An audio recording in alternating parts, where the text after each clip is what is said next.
तो हम लोगों ने लास्ट क्लास में क्या क्या डिस्कस किया था? How to calculate number of moles, what is a mole, what is Avogadro number, Avogadro's constant किसको बोलते हैं, वैल्यू क्या होता है इसका 6.023 10 टू पावर 23। और ये भी देखा था कि नंबर ऑफ मोल्स और नंबर ऑफ मॉलिक्यूल्स कैसे कोरिलेट हैं। तो आज हम देख लेते हैं पहले inter conversion, how to convert if mass is given, then how to convert the number of atoms. Inter conversion,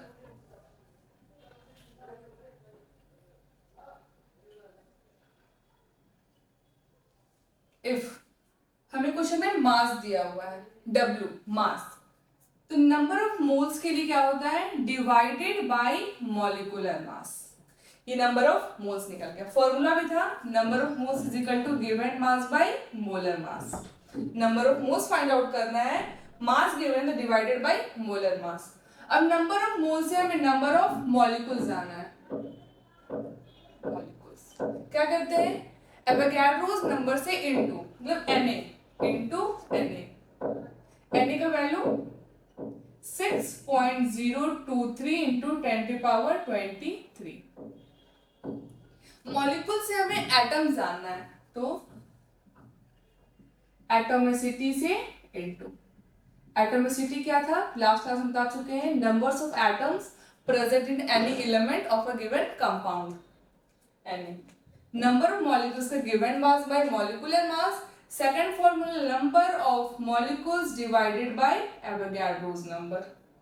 number of molecules find out करना है, दो formula given mass by molar mass, second number of molecules divided by Avogadro's number.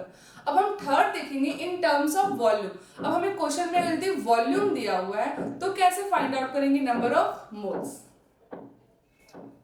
number of moles is equal to given volume by 22.4। ये 22.4 कहां से आया, PV is equal to nRT from ideal gas equation at STP, at STP standard temperature and pressure। Pressure 1 bar, temperature 273 kelvin in kelvin. तो मस क्या आएगा, number of moles is equal to given volume divided by 22.4 litre at STP. इसमें questions कर लेते हैं हम लोग। चलो गिवन दिया हुआ हमें वॉल्यूम 11.2 लीटर, हमें फाइंड आउट करना है number of moles of SO2। SO2 का हमें number of moles find out करना है, जो क्वेश्चन में दिया हुआ है गिवन वॉल्यूम एट 11.2। तो number of moles is equal to given volume divided by 22.4 litre. Given volume 11.2 divided by 22.4 litre, क्या हो जाएगा 1/2, मतलब 0.5 मोल। हमें SO2 का यहाँ पर कोई काम नहीं, क्योंकि मॉलिक्यूलर मास हमें लेना ही नहीं है क्वेश्चन में। इसमें क्वेश्चन में ले सकते हैं डिवाइडेड बाय मॉलिक्यूलर मास, इसमें चाहिए हमें एवोगाड्रोस नंबर, इसमें in terms of volume 22.4 divide करना है सिंपल। आगे हमारे पास 0.5 मोल। अब और भी क्वेश्चन डिस्कस कर लेते सारा फॉर्मूला पे, गिवन मास भी दिया उस पे, या फिर वॉल्यूम दिया हो, number of molecules find out करो, या फिर नंबर ऑफ मोल्स।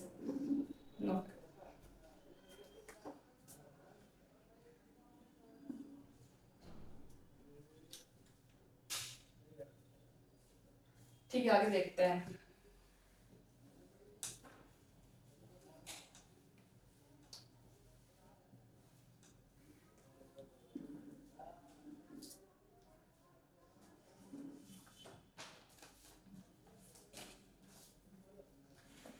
क्वेश्चंस लिख लेते हैं क्या क्या हमें निकालना है। First, what mass of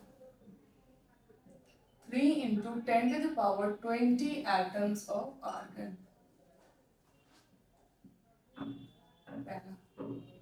Second,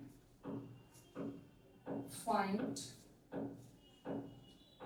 number of moles if 3 into 10 to the power 20 molecules of water.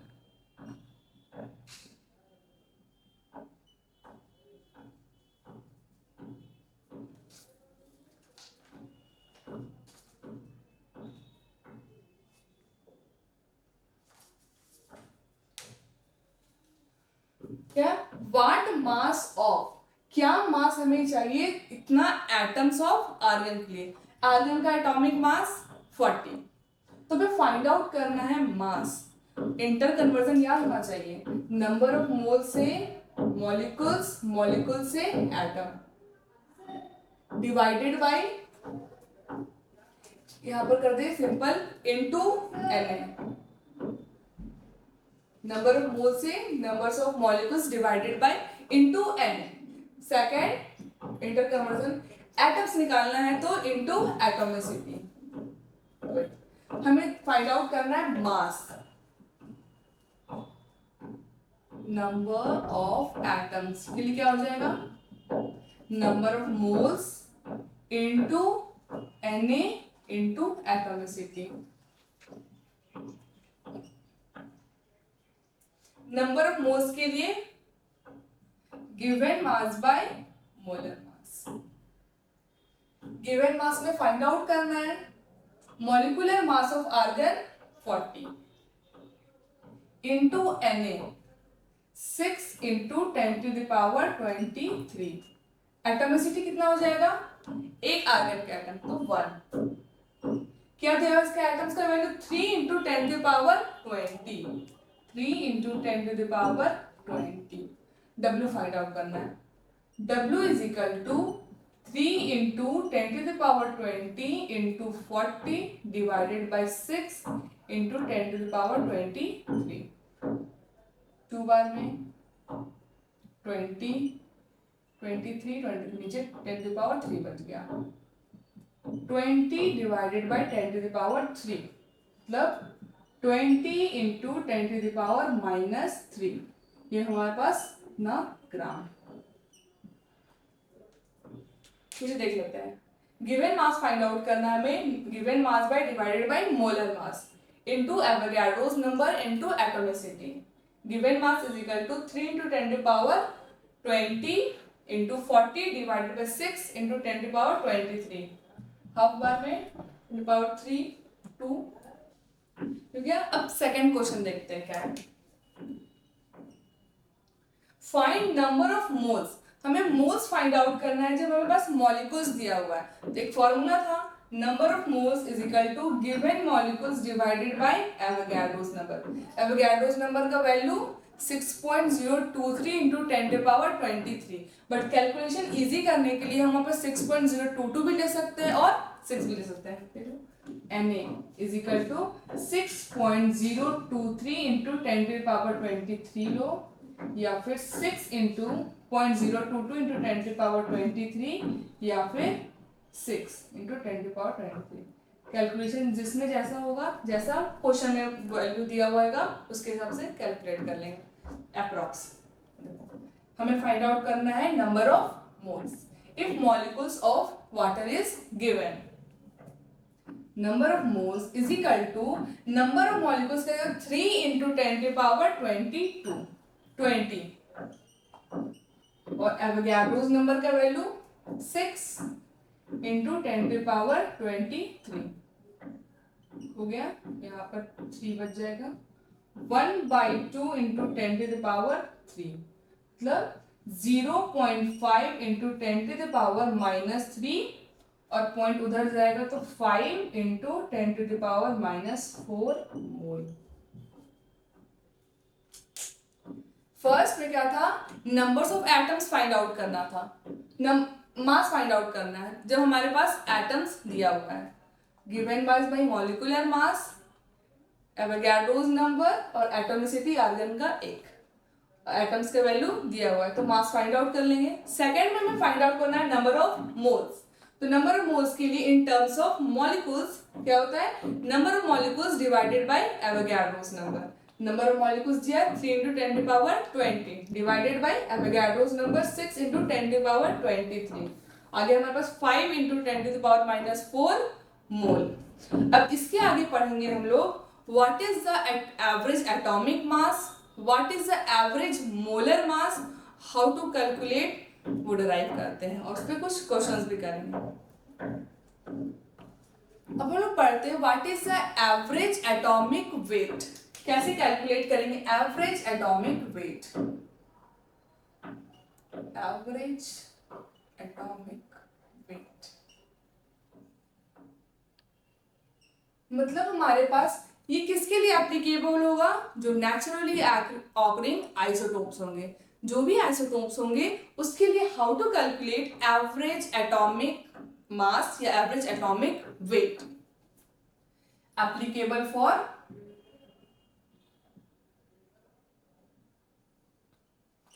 naturally occurring isotope.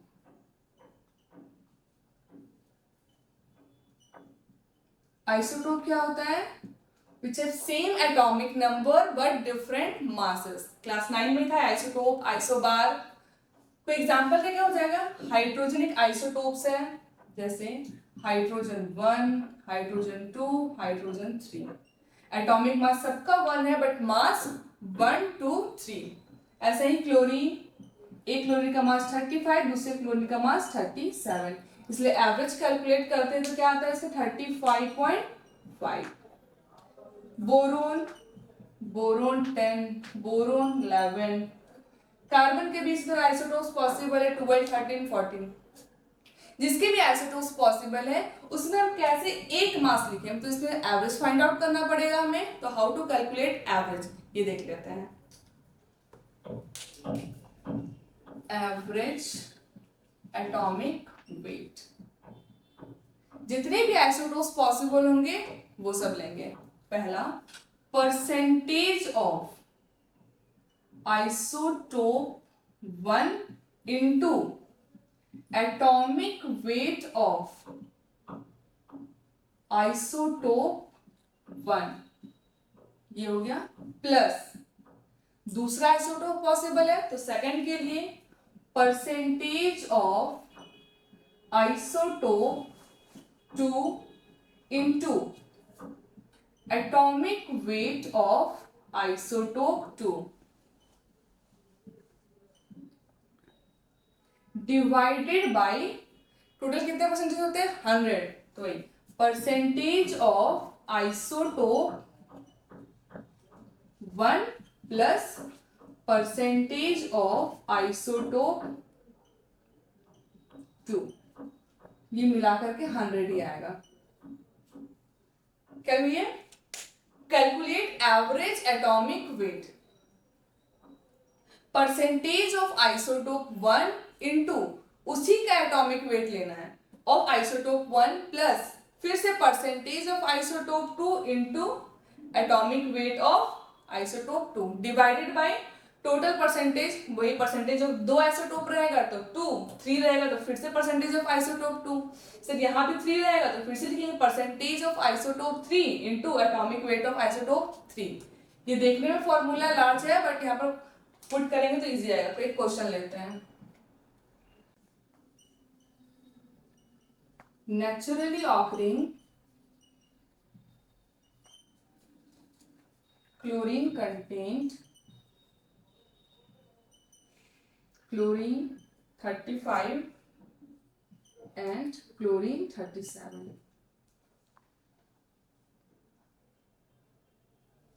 If percentage of chlorine 35 is 75%, then calculate average atomic weight.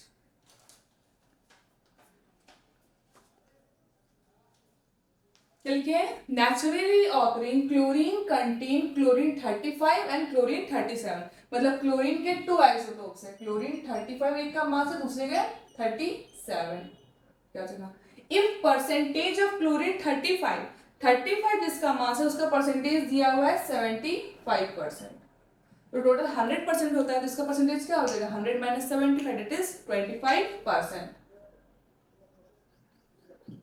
अब find out करना है average atomic weight. Average atomic weight is equal to percentage of isotope 1, इसको मान लो ये 1 है ये 2 है, तो परसेंटेज क्या हुआ है 75 into atomic weight of isotope 1, इसका एटॉमिक वेट क्या 35 plus percentage of isotope 2, second का परसेंटेज 25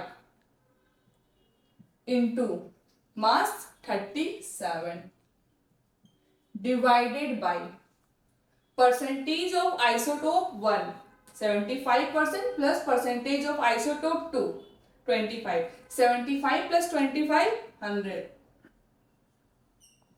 कैलकुलेट करेंगे तो हम बताए थे क्लोरीन का हमेशा जब भी लिखते 35.5, यहाँ कैलकुलेट करने पे भी हमें वैल्यू आएगा 35.5। एक अच्छा क्वेश्चन देते हैं, तो नॉर्मल है, जहां पर हमें फाइंड आउट करना है कि क्या बनेगा कंपाउंड। फिर से फॉर्मूला, और जब भी हमें एवरेज फाइंड आउट करना है तो percentage of isotope 1 into atomic weight of isotope 1 plus isotope 2 percentage, फिर into atomic weight of isotope 2। 3 atoms रहेंगे तो एक और बढ़ जाएगा, 4 रहेगा तो एक और, नीचे भी वैसे ही बढ़ते जाएगा। ठीक है, दूसरा क्वेश्चन देखते हैं इस पर। Question, boron has 2 isotope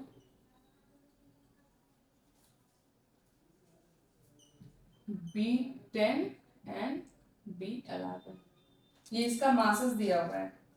it's average atomic weight is 10.8। Calculate percentage of boron 10। Boron का 2 आइसोटोप्स है, मास 10 and 11. Its average atomic weight is 10.8. Average atomic wait का वैल्यू दिया हुआ है, दूसरा का मास भी दिया हुआ दोनों का, बट परसेंटेज नहीं दिया हुआ, तो हमें फाइंड आउट करना है परसेंटेज ऑफ B10। तो कैसे होगा, तो लेट सपोज कर लेते हैं, let percentage of B10 be x और B11 का टोटल परसेंटेज होता है 100, तो 100 minus x, percentage of B11 भी 100 माइनस x, क्योंकि टोटल परसेंटेज क्या होता है 100।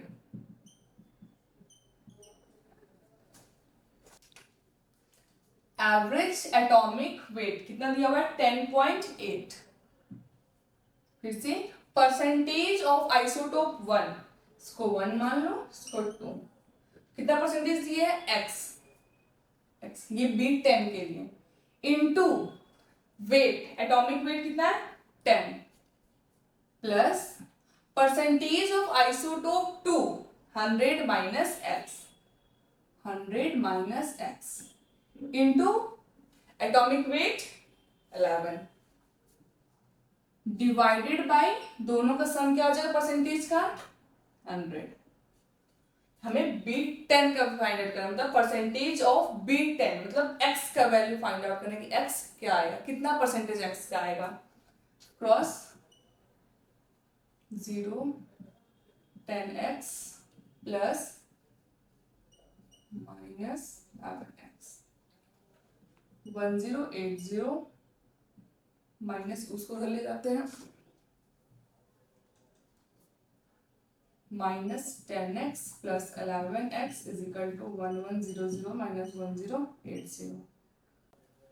यहाँ पर स्मॉलर वैल्यू साइन नहीं आएगा, x is equal to 20 percentage, ये आ गया B10 का, और B11 का क्या हो जाएगा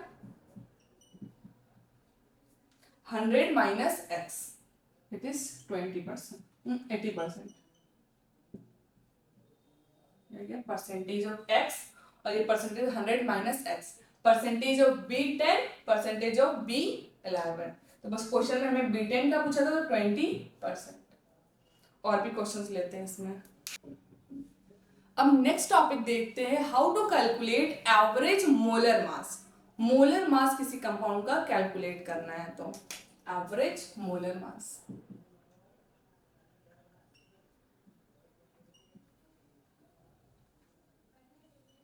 ये एप्लीकेबल होगा फॉर मिक्सचर ऑफ गैसेस, जब हमारे पास एक से ज्यादा गैसेस रहेंगे तो उसके लिए एप्लीकेबल है, मोर देन वन कंपाउंड। देखते हैं सिंपल क्या होता है, नंबर ऑफ मोल्स का value given mass by molecular mass. Number of moles is equal to given mass by molar mass. अब इसमें हमें मोलर मास फाइंड आउट करना हो तो क्या हो जाएगा, m is equal to W by n, ये हो जाएगा।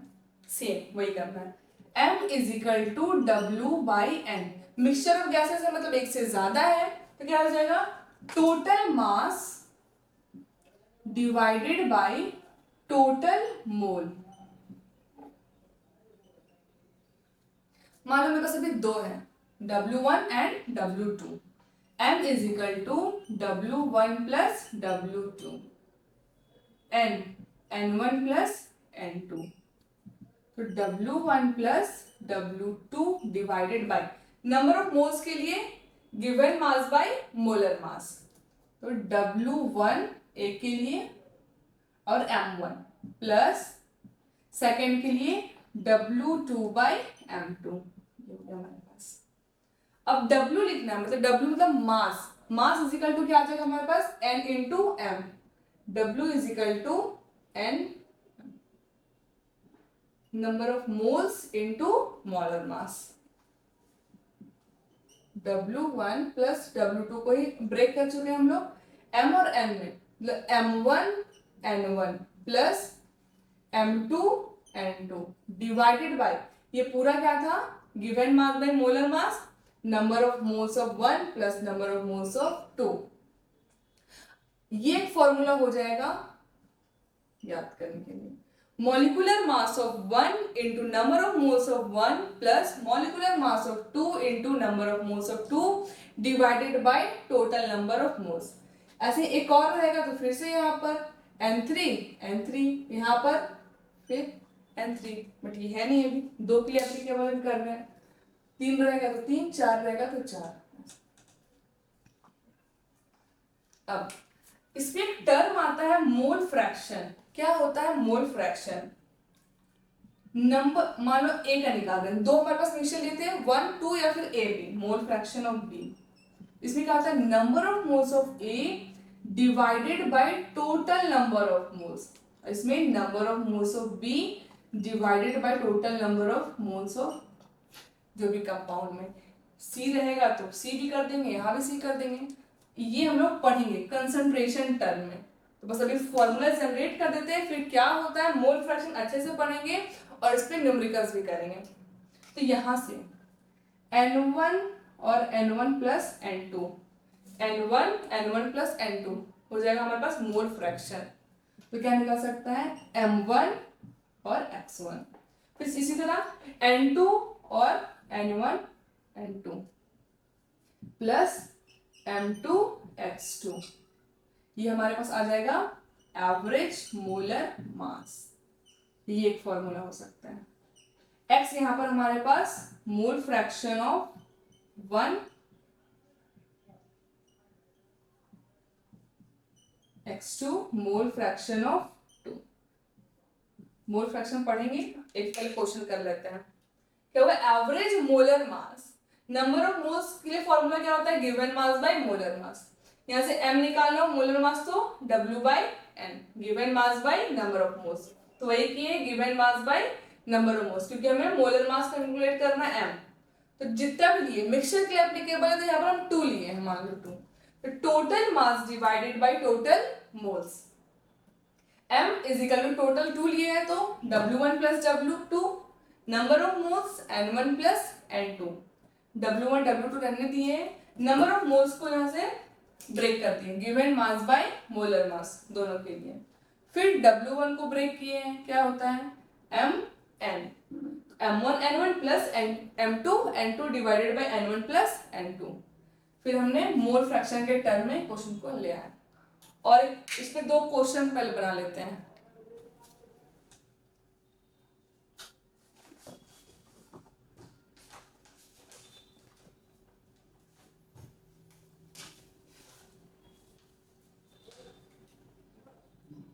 Find m average, we average molar mass m average if CH4 and SO2 are in ratio of mole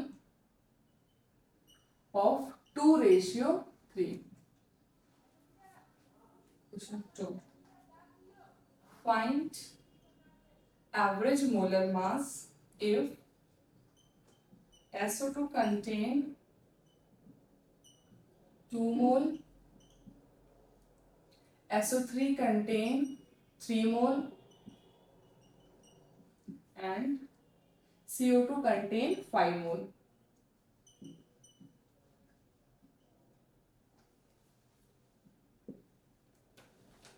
first question क्या है, हमें कैलकुलेट करना है एवरेज मोलर मास CH4 का और SO2 का और इन द मोल रेशियो, दोनों का मोल रेशियो दिया हुआ है 2:3, कैलकुलेट करते हैं। m एवरेज क्या था फॉर्मूला, m1x1 प्लस m2x2, और मोल फ्रैक्शन निकालने के हमें इन टर्म्स ऑफ मोल दिया हुआ है, तो mole fraction SO2 and CH4, CH4 के लिए नंबर ऑफ मोल्स कितना हो गया यहाँ पर रेशियो से 2, और नंबर ऑफ मोल्स SO2 क्या आ गया 3। तो मोल फ्रैक्शन फाइंड आउट करना है हमें। मोल फ्रैक्शन ऑफ CH4 क्या हो जाएगा, number of moles of CH4 plus total number of moles, total number of moles कितना है 3 + 2 5। फिर मोल fraction of SO2, number of moles of SO2 divided by total number of moles 5, बस यही। अब m molar mass of CH4, एक carbon के लिए 12 plus 4 hydrogen 16 into 1 ले लिए हम लोग CH4 को, 2/5 मोल फ्रैक्शन क्या आ गया 2/5 plus molar mass of SO2, एक सल्फर का 32 और 2 ऑक्सीजन का 16 इंटू 2 32 आ गया 64, तो 64 into mole fraction of SO2 3/5,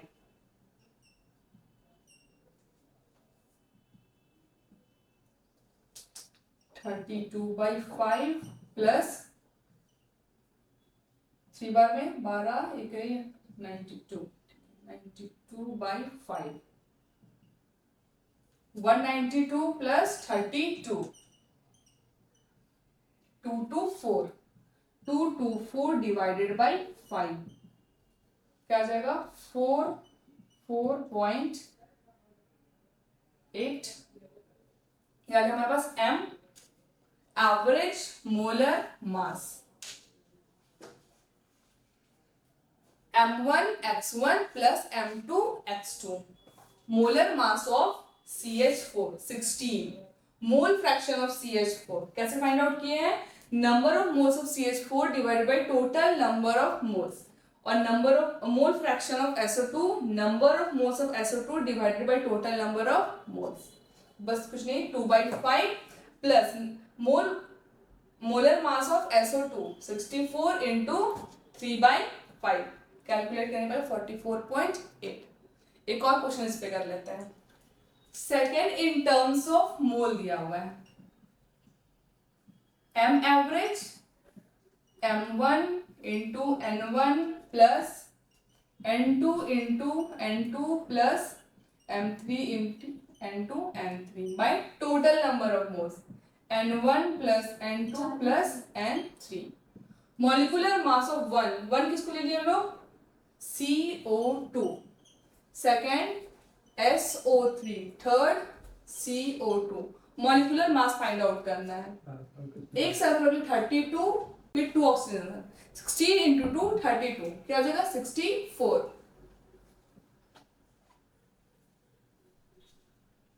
64।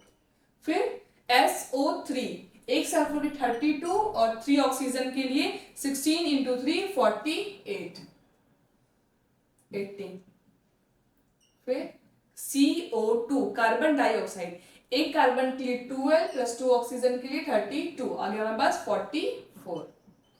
सबका मास फाइंड आउट कर चुके हैं, हम देखते हैं। फर्स्ट इसको लिए CO2, तो मॉलिक्यूलर मास ऑफ CO2 के 64 into number of moles of CO2 2 moles, इसका 2 मोल्स दिया हुआ है, इसका 3 मोल्स दिया हुआ है, इसके 5 मोल्स दिए हुए हैं, into 2 plus molar mass of SO3 80 into mole 3 plus molar mass of CO2 44 into 5 divided by total number of moles, 5 plus 3 to 5 10। Calculate कर लेंगे, वैल्यू आ जाएगा इससे हमारे पास m एवरेज। ठीक है, ये कैलकुलेट हो गया। अब हम लोग आगे पढ़ते हैं डेंसिटी। क्या होता है डेंसिटी, कितने टाइप्स ऑफ डेंसिटी होती है और हमें इस चैप्टर में किस डेंसिटी पे फोकस करना है, ये देखते हैं। डेंसिटी, डेंसिटी का सिंपल डिफाइन क्या होता है, अब तक क्या पढ़े हैं। Density it is the ratio of mass to the volume, मतलब density is equal to mass by volume. Simple अभी तक जो पढ़े हैं, it is the ratio of mass to the volume, मतलब density is equal to mass by volume, mass of substance divided by volume. तो इसका simple से बताओ यूनिट क्या हो सकता है, density is equal to unit KG metre cube, simple unit. But density, अब कितने टाइप ऑफ डेंसिटी होते हैं वो देखते हैं। Types of density, types of density. First absolute density, second relative density,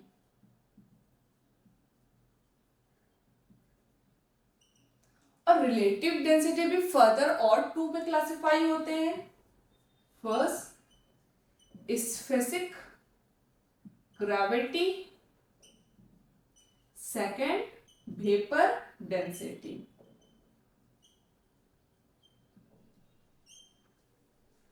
absolute density जो हम अब तक पढ़ते आए हैं, मास of the substance divided by volume of the substance, simple absolute density, mass by volume. But specific gravity क्या हो जाता है, density of the substance divided bye the density of the water, specific gravity only applicable for solid and liquid.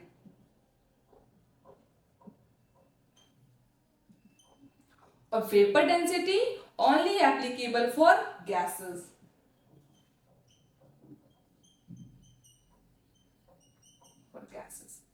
Specific gravity देखते हैं क्या होते हैं, तो नोट करें।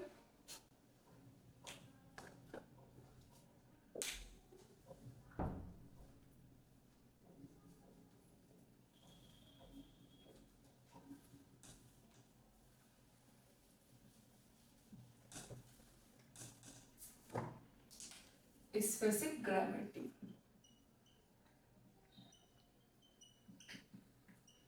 क्या होगा, density of substance divided by density of water, that is 1 density of water. ये स्पेसिफिक ग्रेविटी। बट जो इस चैप्टर में मैं मेन फोकस करना है वो है vapour density, how to calculate vapour density. Second क्या हो जाएगा इसमें, वेपर डेंसिटी। तो वेपर डेंसिटी का फॉर्मूला फाइंड आउट करने के लिए पहले हम लोग जानना पड़ेगा आइडियल इक्वेशन क्या, ideal gas equation. PV is equal to NRT, मैं बताया PV is equal to NRT. PV is equal to number of moles को ब्रेक करें, given mass divided by molar mass, R T. We को नीचे ले आते हैं, W V into M R T. W by V मतलब mass by volume, क्या लिखे थे, डेंसिटी। मास बाई वॉल्यूम मतलब W mass V volume is equal to क्या हो जाएगा यहाँ से, डेंसिटी। डेंसिटी को D से डिनोट कर देते हैं, P is equal to DRT by M। Density क्या हो जाएगा, PM बाई RT। यहाँ पर P क्या है, प्रेशर, M क्या है, मोलर मास, R 0.01 या फिर 8.314 ले लें, और टेम्परेचर 273 केल्विन। तो देखते हैं वेपर डेंसिटी फॉर मिक्सचर या सिंगल गैसेस, इसको रख करते हैं। फॉर सिंगल गैस और सेकंड फॉर मिक्सचर क्या हो जाएगा, vapour density is equal to PM by R T. PM by R T. But mixture के लिए M यहां पर क्या हो जाएगा, एवरेज, जो अभी कैलकुलेट कर रहे थे average molar mass, M1x1 plus M2x2 divided by N1 plus N2। Density is equal to PM average by R T. क्या होगा मेरे पास, सिंगल गैसेस के लिए density, vapour density PM by R T, for mixture के लिए P average by R T. पर हमें वेपर डेंसिटी कैलकुलेट करना है, वो कैसे होगा, वेपर डेंसिटी क्या होता है, vapour density is equal to density of substance divided by density of hydrogen.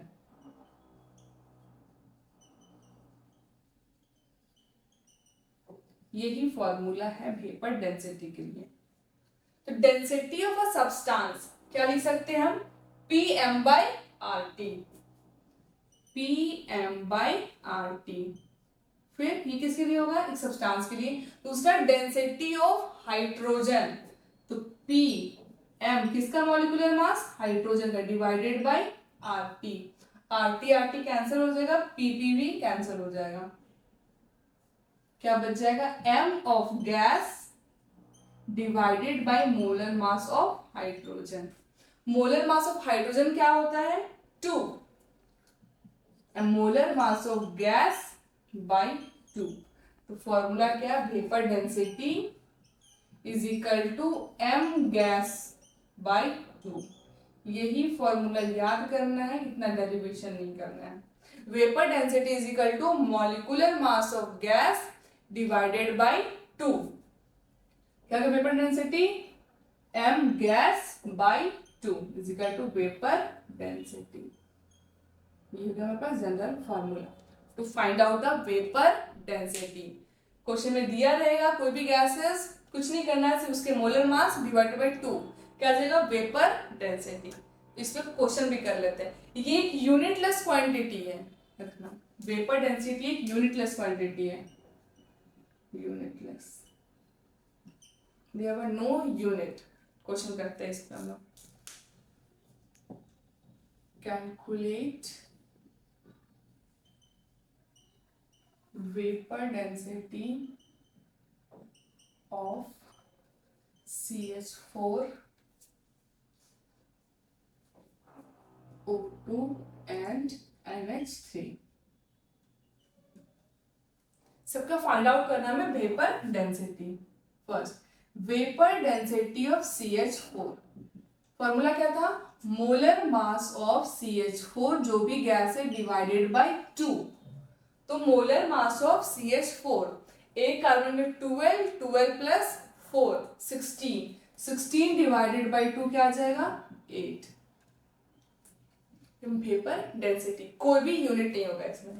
फिर से vapour density of O2, molecular mass of O2 divided by 2, क्या आ जाएगा, एक ऑक्सीजन में 16, 16 इंटू 2 32, 32/2 मतलब 16। थर्ड NH3 के लिए वेपर डेंसिटी ऑफ NH3, तो molecular mass of NH3 divided by 2, एक नाइट्रोजन के लिए 14, 14 प्लस 3 17, 17/2। ये हमारे पास वेपर डेंसिटी कैलकुलेट करने का। एक और क्वेश्चन करते हैं, जब हमें पता करना है कि कौन सा फॉर्मूला से जनरेट होगा जब वेपर डेंसिटी क्वेश्चन में गिवन है। तो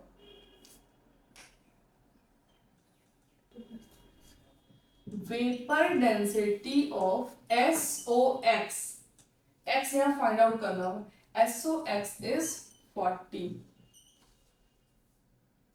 calculate value of x, calculate value of x। Question में दिया, हमें दे दिया वेपर डेंसिटी का वैल्यू 40, फाइंड आउट करना हमें x का वैल्यू, ये कैसे होगा। तो ये भी क्वेश्चन वेपर डेंसिटी से ही फाइंड आउट होगा। हमें पता है vapour density is equal to m of gas divided by 2। Vapour density दिया हुआ है 2 से क्रॉस इंटू करेंगे, 40 is equal to molar mass of gas divided by 2, तो m गैस क्या आ जाएगा 80। अब 80 बोल रहे हैं, मास है SOX का, SOX का मास 80 है, तो x का वैल्यू फाइंड आउट हो सकता है, क्योंकि मोलर मास क्या होता है, molar mass of SOX is equal to निकला है 80। कैलकुलेट कैसे करते हैं हमें, एक सल्फर का मास 32 प्लस कितना ऑक्सीजन है x है, तो x into molar mass of atomic mass of oxygen is 16 is equal to 80, तो 32 plus 16x is equal to 80। यहाँ पर 16x is equal to 80 minus 32, फिर x is equal to 80 minus 32 divided by 60, that is 3। x का value आ जाएगा हमारे पास 3। तो formula क्या जनरेट होगा, SOX के लिए SOX, यहाँ पर x का वैल्यू 3 आया है, तो क्या हो गया SO3। कौन सा गैस यूज हुआ, SO3। x का वैल्यू फाइंड आउट हो गया, पहले क्या है हमारे पास, कंपाउंड का नाम। फिर से देखते क्वेश्चन, ये अच्छा क्वेश्चन है कि calculate the value of x, x का वैल्यू कैलकुलेट करना है जब हमारे पास वेपर डेंसिटी का वैल्यू दिया हुआ, फॉर्मूला भी दिया हुआ SOX है, इसी में x का वैल्यू फाइंड आउट करना है। Vapour density is equal to molar mass of gas divided by 2, vapour density का वैल्यू दिया 40 is equal to m gas divided by 20, 40 into 2 80, MOX मतलब मॉलिक्यूलर मास ऑफ SOX क्या आ जाए, आया हमारे पास 80। कैलकुलेट कैसे करते हैं मोलर मास, बस प्लस करते सबका, हमारे पास x का वैल्यू आ जाएगा 3, कंपाउंड क्या बन गया SO3। सेकेंड, अब आते हैं टॉपिक हम लोग how to calculate percentage of element if compound is given. हमें किसी का भी परसेंटेज फाइंड आउट करना हो तो कैसे फाइंड आउट करते हैं, एग्जाम में ही कितना हमारा स्कोर आया डिवाइडेड बाय टोटल कितना था इनटू 100। तो सेम इसी तरह कोई भी एलिमेंट का हमें परसेंटेज फाइंड आउट करना है, जब भी कोई भी कंपाउंड दिया हुआ है तो हमें क्या करना है, कितना वो परसेंटेज मतलब कितना मास दिया हुआ है वो डिवाइडेड बाय टोटल मास कितना है इनटू 100, यही करना है। Determination of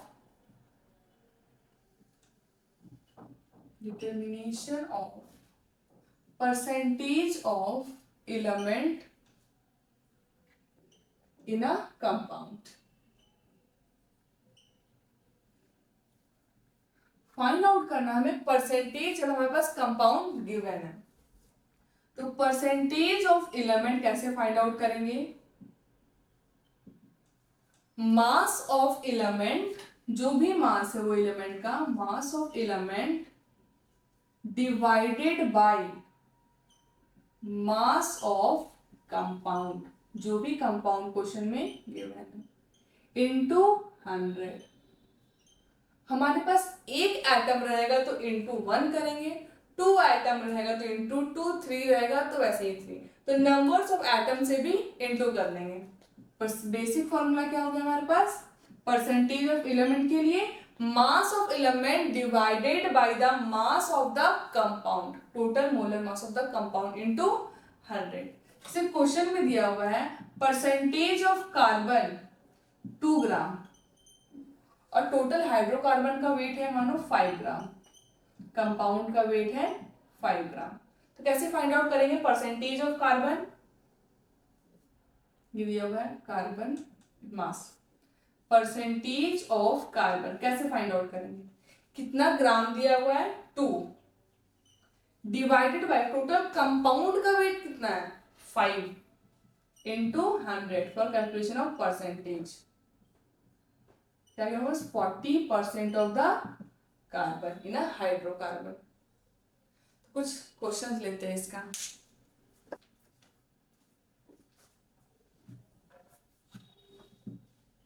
Calculate percentage of calcium, carbon and oxygen in CaCO3 first.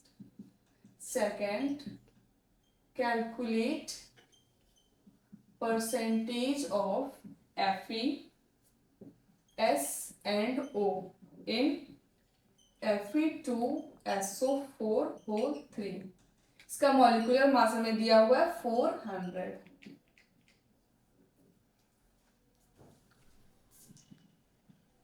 क्या क्वेश्चन है, calculate percentage of calcium, carbon, oxygen, तीनों का अलग अलग परसेंटेज फाइंड आउट करना है। जब हमें कंपाउंड दिया हुआ है CaCO3 calcium carbonate, percentage of calcium क्या हो जाएगी, मास ऑफ द एलिमेंट, किसका फाइंड आउट करें कैल्शियम, एक कैल्शियम का मास क्या होता है 40 divided by mass of the compound, total molar mass compound का क्या है, एक कैल्शियम का होता है 40, एक कार्बन का 12 और एक ऑक्सीजन के लिए 16 इंटू 3 48, सम करो 100 आ जाएगा, क्या हो गया 100 इंटू परसेंटेज के लिए इंटू करते हैं 100 से, तो क्या आ गया हमारे पास 40%।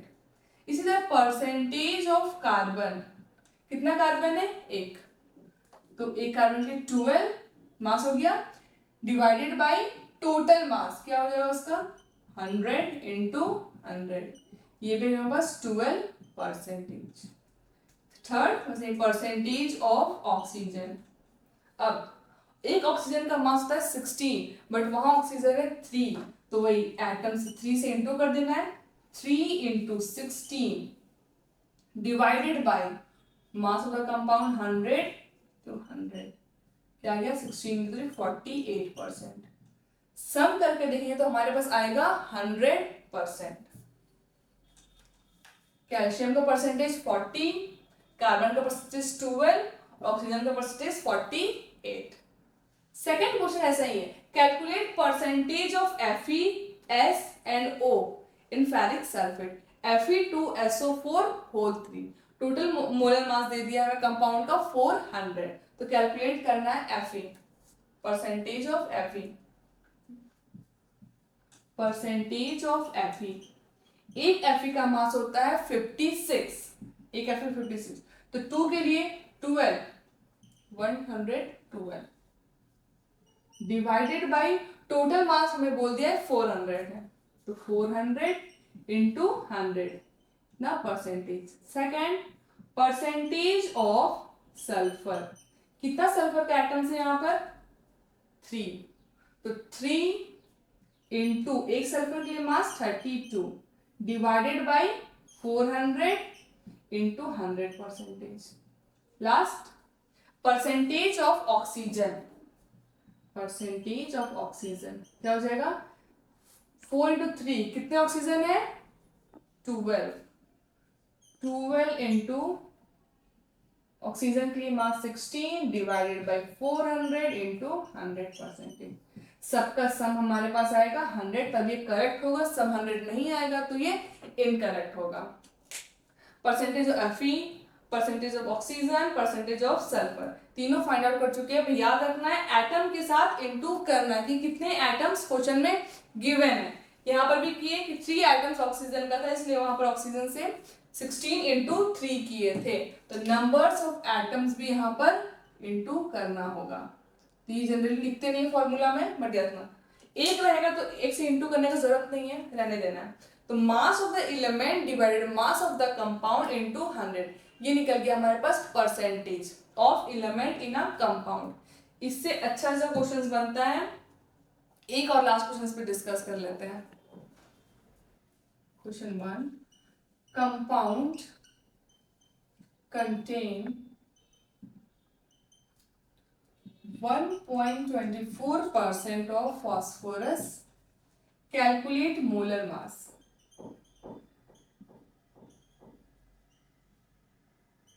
मोलर मास ही हमें क्वेश्चन में बोल दिया फाइंड आउट करने के लिए। सेकेंड, हीमोग्लोबिन, एचबी क्या है हमारे पास, haemoglobin, haemoglobin contain 0.25% of Fe। Haemoglobin में आयरन होते हैं, तो इतना परसेंट ऑफ आयरन है। If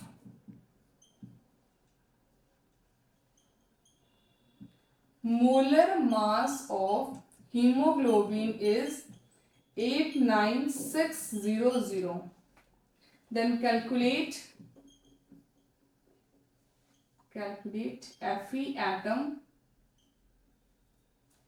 in 1 molecules of hemoglobin। क्या है, कंपाउंड कंटेन इतना परसेंटेज ऑफ फॉस्फोरस, परसेंटेज हमें दे दिया है, कैलकुलेट मोलर मास, मोलर मास हमें फाइंड आउट करना है। तो क्या हो जाएगा, परसेंटेज 1.24 परसेंटेज ऑफ फॉस्फोरस दे दिया है। फिर कैलकुलेट मोलर मास, तो हमें पहले मास ऑफ फॉस्फोरस क्या होता है 31 divided by molar mass of the compound, यही फाइंड आउट करना इनटू 100।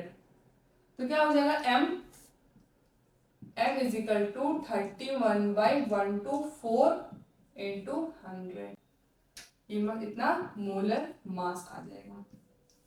कैसे कैलकुलेट किया फिर से देखना है। परसेंटेज दे दिए क्वेश्चन में, एटम्स के बारे में कुछ बोला नहीं कितने एटम्स हैं, तो मान लेना है 1 है, 1 इंटू 31, क्योंकि एक फास्फोरस का मास होता है 31 इंटू 100, क्योंकि परसेंटेज निकालना है, divided by m, m he find out करना है हमें क्या है, molecular mass of the compound. m निकालना है तो बस क्रॉस इंटू कर दिए। बट सेकेंड क्वेश्चन में क्या है, HB कंटेन इतना परसेंटेज ऑफ एटम्स, परसेंटेज इसमें भी दिया हुआ है, मोलर मास भी दिया हुआ है इस क्वेश्चन में, बट फाइंड करना है कितना Fe का एटम्स है, मतलब नंबर्स ऑफ एटम्स, ये हमें फाइंड आउट करना है। तो कैसे होगा, percentage of Fe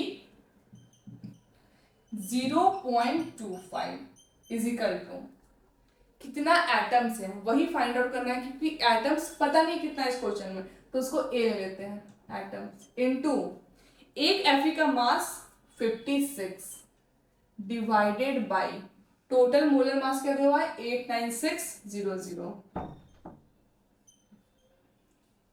into percentage find out करने से 100। तो नंबर्स ऑफ एटम्स क्या हो जाएंगे हमारे पास 0.25 इंटू 89600 डिवाइडेड बाय 56 इंटू 100। ये कैलकुलेट करने पे हमारा वैल्यू आ जाएगा नंबर्स ऑफ एटम्स। कैलकुलेट करेंगे तो नंबर्स ऑफ एटम्स आ जाएगा हमारे पास 4, A इज इक्वल टू 4, मतलब Fe कितने एटम्स होंगे इसमें हीमोग्लोबिन में, 4 atoms of Fe contain 1 haemoglobin of molecules. ठीक है, आज ये सब पढ़े, अगला क्लासेस में या नेक्स्ट क्लास में हम लोग पढ़ेंगे what is the empirical formula, how to generate empirical formula. जब हमें क्वेश्चन में परसेंटेज दिया हुआ है, तो परसेंटेज दिया हुआ तो कैसे फाइंड आउट करेंगे एम्पिरिकल फॉर्मूला, फिर मॉलिक्यूलर फॉर्मूला और क्या होता है एन, ये सब जानेंगे। उसके बाद फिर लास्ट में हम लोग फिर कंसंट्रेशन टर्म भी पढ़ेंगे, वही जो भी मोल फ्रैक्शन आ रहा था कैसे कैलकुलेट करते हैं वो सब। तो अभी के लिए थैंक्स।